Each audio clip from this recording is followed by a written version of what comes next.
이동형 뉴스 정면 승부. 이동형의 뉴스 정면 승부.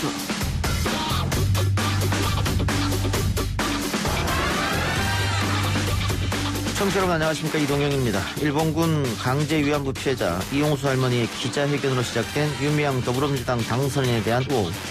오늘 국회에서 윤미향 당선인의 해명 기자회견이 있었는데요. 잠깐 들어보시죠.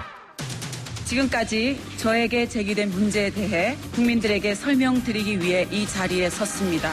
저의 입장 표명을 기다리게 해드려 국민 여러분께 다시 한번 죄송합니다. 피해 할머니들의 명예에 누가 되지 않도록 30년 정대 운동의 역사에 부끄럽지 않도록 철저히 소명하겠습니다. 부당 이득은 없었다는 그간 제기된 의혹에 대한 해명과 더불어 할머니가 제기한 운동 방식과 방향에 대한 고민도 같이 하겠다는 내용이었습니다. 이 문제에 대해 국정조사를 요구하고 있는 미래통합당 진상규명 TF의 전주의 당선인 연결해서 충분한 해명이 됐는지 입장 들어보겠습니다. 기지에 근무하는 한미 장병들의 건강, 위생 및 안전 등을 보장하기 위해서 일부 시설물 개선 공사와 사드 체계 일부 장비의 성능 보장 및 안전성 확보를 위해서 노후 장비 교체가 필요한 상황입니다. 오늘 새벽 경북 성주 사드 기지에 장비들이 기습적으로 반입됐습니다. 반발한 주민들과 경찰 사이에 충돌도 있었는데요. 오늘의 이슈들 모아서 기자 언박싱에서 전해드립니다. 3부에서는 세계 최초 온라인으로 개최되는 전주국제영화제 소식과 더불어 한 주간의 연예계 뉴스들 우리 연애할 거여에서 만나보고요. 4부 빅데이터 시간에는 윤미향 당선인을 둘러싼 논란 및 쿠팡, 물류센터발 코로나19 재확산 이슈들을 빅데이터 관점에서 분석해보겠습니다. 안 해본 것 없이 다 했습니다. 대통령도 했는데 큰 대자가 아니라 대신 대자 대통령이 했습니다. 관련 면에서는 청와대 비서실장이 제일 좋았지만 그래도 국회의원이 참 좋았다. 정치 구단, 박스트라다무스, DJ의 영원한 비서실장 등 이분을 부르는 이름도 많고 시사 좋아하시는 청취자분들께서는 목소리만 들어도 알 뿐이죠. 민생당 박지원 의원입니다. 20대 국회 마지막 날 특별한 인터뷰 준비했습니다. 잠시 후 바로 박지원 의원과 이야기 나눠보겠습니다. 5월 29일 금요일 이동형 뉴스 정면 승부 시작합니다.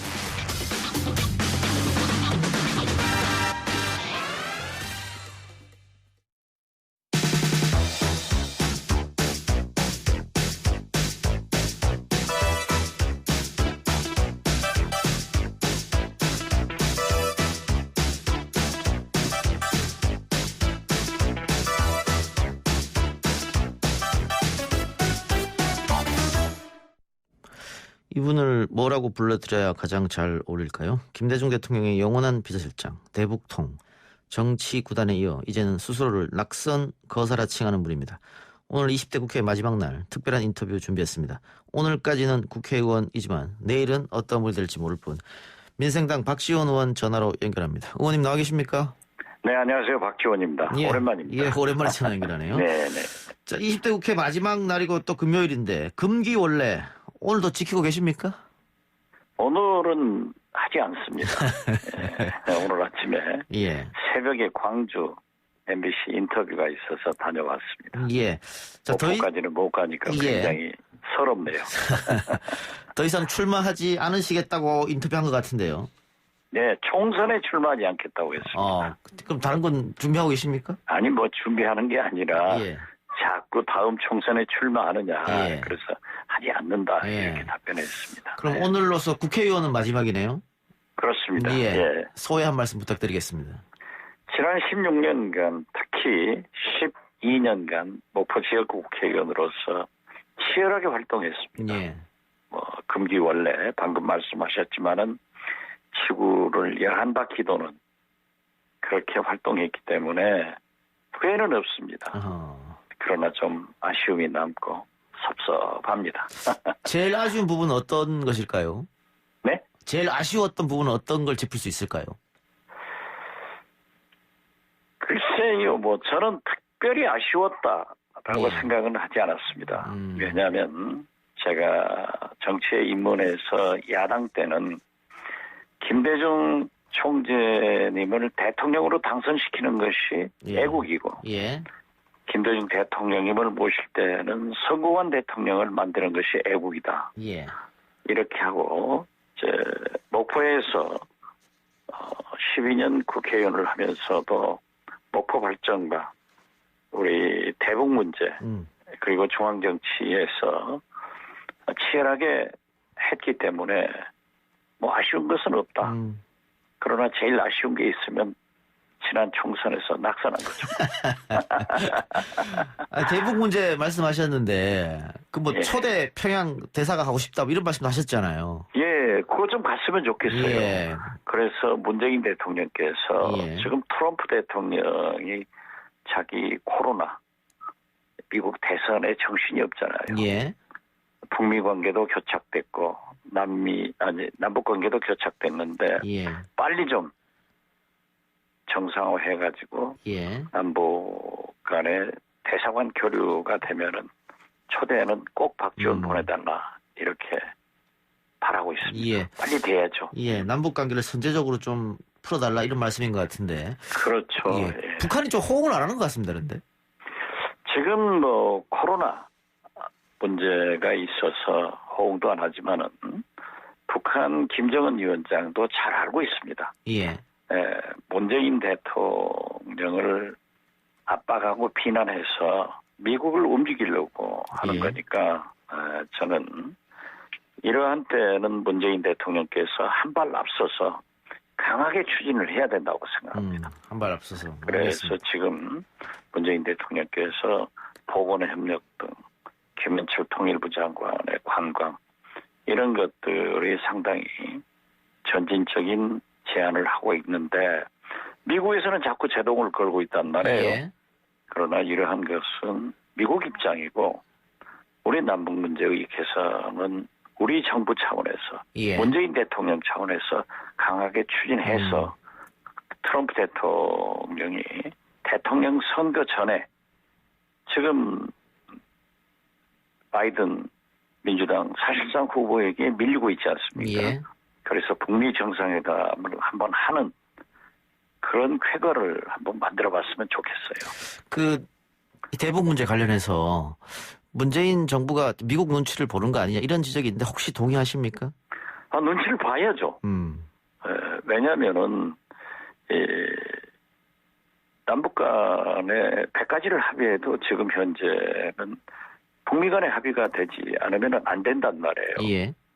그러나 우리 정부로서는 5.24 조치도 사실상 해제해버렸고 예. 미국 유엔의 안보리 미국 제재가 남아있기 때문에 눈치를 안 볼 수는 없죠. 예. 그러나 과감하게 미국도 설득하고 대북 문제를 추진하는 것이 우리 대통령의 할 일이다. 저는 그렇게 봅니다. 알겠습니다. 대북 문제 나와서 제가 잠깐 여쭤봤고요. 그 의원님에 대한 수사가 상당히 많지 않습니까? 근데 그 중에 이게 정치 구단이라는 수식은 어떻게 마음에 드십니까? 뭐 제가 한 게 아니라 남들이 부르더라고요. 그러니까. 예, 예. 그 수식은 마음에 드세요? 어떠세요? 뭐 저는 부르는 건 다 좋습니다. 예. 예, 근데 어쨌든 이제는 그 정치권에서 한 발 좀 떨어져 계셔야 될 텐데 계획이 있으십니까? 뭐 그 정치 평론가로 나설 수도 있다 뭐 이런 얘기도 들리기도 하던데. 뭐 그것도 방송가에서 저에게 붙여준 별명인데요. 예. 저는 비록 국회는 아니지만은 국회의원 아니라고 해서 정치를 안 할 수 없는 겁니다. 예. 김대중 대통령께서 제가 배운 지식, 저의 경험과 경륜, 특히 문재인 대통령의 성공을 통해서 진보 정권이 재창출되도록 제 역할을 다 하겠다. 예. 그리고 거기에 박지원의 역할이 있다. 이렇게 믿기 때문에 누가 뭐라 하더라도 저는 영원한 현역 정치인이다. 이런 자부심을 갖습니다. 알겠습니다. 윤미향 당선자에 대해서 그 의혹에 대해서 당당히 밝혀라 이렇게 말씀하셨던데 오늘 기자회견 어떻게 보셨습니까? 저는 줄기차게 윤미향 당선자가 밝히고 예. 검찰 수사를 지켜보자. 지나친 정쟁은 결국 미국, 일본의 극우파들에게 구실만 준다라고 했습니다. 오늘 윤미향 당선인의 기자회견을 MBC 정치외전에 출연해서 앵커하고 함께 봤습니다. 예, 예. 그 자리에서도 얘기를 했지만은 굉장히 똑똑하고 당당하게 얘기를 하더라고요. 예. 그리고 국민과 할머니들에게 드린 깊은 상처와 심려를 끼친 것에 대해서 사죄한다. 빨리 해명하지 못해 죄송하다. 검찰 조사로 인해 세세하게 답변할 수 없다. 이렇게 하면서 의혹의 대부분을 사실상 해명을 하고 설명을 한 것으로 저는 느꼈습니다. 예. 그러면은 그 미래통합당에서 이야기하고 있는 국정조사 요거는 조금 정쟁으로 흐를 가능성이 있다 이렇게 판단하고 계십니까? 아니, 이용수 할머님도 또 윤미향 당선인도 검찰 수사를 지켜보자라고 했습니다. 지금은 검찰 수사에 협력을 하고 그 국정조사 자기들이 요구한다고 해서 그 의석 가지고 됩니까? 예. 그리고 정치 공세를 하는 것은 어떤 의미에서 보면은 30년 정의연 활동을 무시하는 겁니다. 그래서 저는 어떠한 경우에도 이용수 할머님이 제기했고 또 그 할머님께서도 검찰 수사를 보자. 예. 또 윤미향 의원도 자기 나름대로 해명을 했습니다. 예. 그래서 물론 의혹을 제기하는 사람들이나 이용수 할머님이 어떻게 나오실까는 잘 모르겠어요. 예. 그렇지만 두 분 다 검찰 수사를 보자고 했지 않습니까? 예. 그렇기 때문에 저는 이 정쟁을 앞세워서 일본 구구파들에게 구실을 주는 것보다는 검찰 수사를 보자. 예. 이렇게 말씀드립니다. 알겠습니다. 또 하나 요즘 논란이 되는 게 한명숙 전 총리 사건인데요.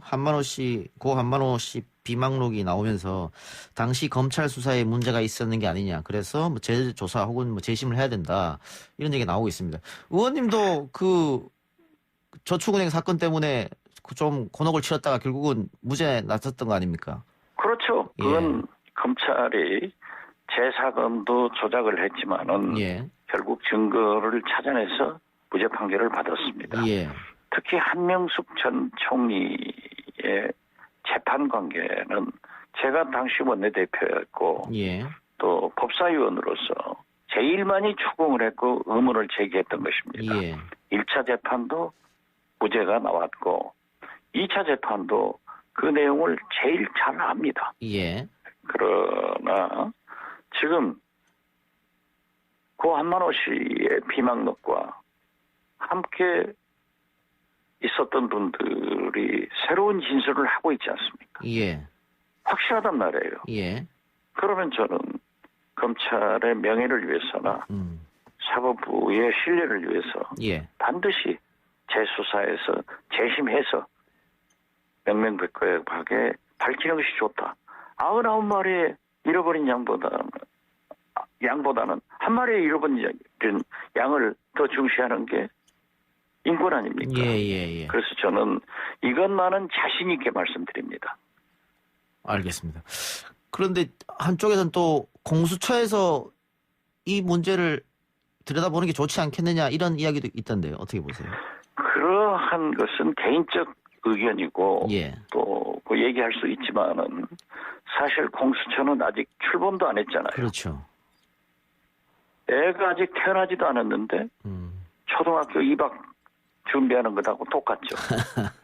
그래서 저는 공수처 문제는 제대로 출범할 수 있도록 여야가 특히 21대 국회에서 협력하고 공수처 수사 대상은 누가 얘기하는 게 아니라 선출된 지명된 공수처장과 공수처에서 결정할 문제다. 저는 그렇게 생각합니다.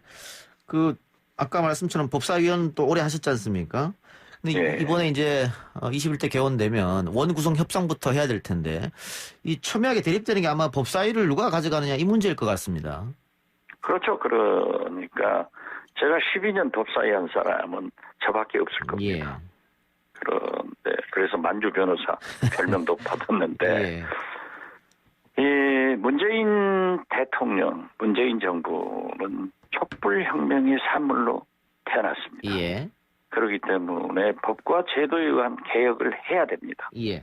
그리고 지금 현재 5,000년 우리 역사에 코로나 방역으로 세계 인류 국가로 평가받는 것은 지금이 처음입니다. 예. 그래서 저는 법과 제도에 의한 개혁의 완수와 문재인 대통령께서 그 다음으로 중시하는 코로나 경제위기 돌파를 위해서는 역시 의석으로 보더라도 법사위원장과 예결위원장은 민주당이 차지해야 된다. 예. 저는 그렇게 말씀드리고 또 혹자가 얘기하는 상임위원장 전체를 다 통합 민주당에서 갖겠다 하는 것은 협상을 위한 엄포 아닌가 예. 이렇게 생각합니다. 이게 18대 0 얘기하는 것은 뭐 전략적인 이야기인 것이고 그런데 법사위 예결위를 민주당이 다 가져간다면 야당 반발이 상당할 텐데요. 반발이 있겠죠. 예. 그렇기 때문에 소위 젖과 꿀이 흐르는 알토란 같은 좋은 상임위원회를 통합당에 주는 것이 좋죠. 국토위 같은 거요? 국토위, 보건복지 예. 이런 아주 좋은 것이 많습니다. 예, 알겠습니다. 그 협상을 한번 지켜보도록 하고요.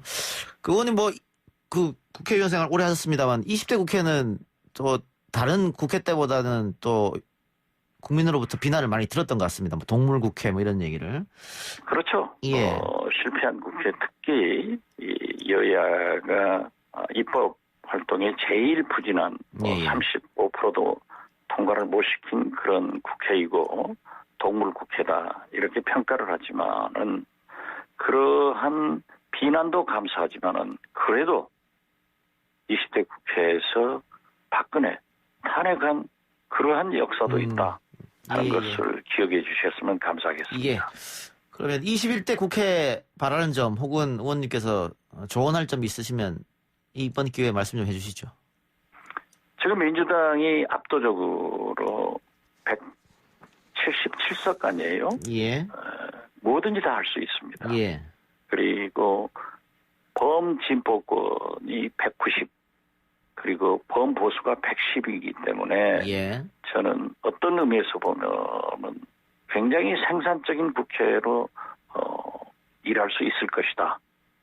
그래서 저는 민주당은 겸손하고 통합당은 무조건 발목 잡고 반대하고 광화문으로 뛰쳐가는 그러한 황교안 리더십을 벗어나서 코로나 경제위기 극복 같은 것에 적극적으로 협력하는 그러한 통합당이 되면 국회가 잘 될 것이라고 믿습니다. 알겠습니다. 의원님 오늘 인터뷰 감사하고 다음에 시간 나시면 스튜디오로 한번 모시겠습니다. 나와주시기 바랍니다. 감사합니다. 예, 고맙습니다. 네, 감사합니다. 네, 지금까지 민생당 박지원 의원이었습니다.